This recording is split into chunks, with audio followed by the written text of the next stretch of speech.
بازی جدیدی ساخته شده، توپیس روی آن نوشته شده لا اله الا الله محمد رسول الله. وقتی که لاعب این را بازی می کند، توپی که روی آن کلمه نوشته شده به دیوار می خورد.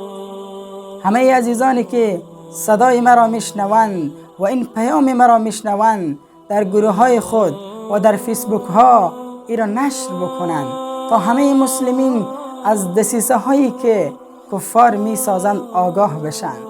عزیز من، کفار دسیسه می سازد، اما من و توی مسلمان نقشه هایشان را باید خنثی بکنیم. کسانی که این بازی را می کنند جدا پرهیز بکنند. بازی کردن این ناجایز و ناروا هست. تو نام پروردگارت را و نام رسولت را به دیوار میزنی. لذا کسانی که صدای ما را میشنوند جدا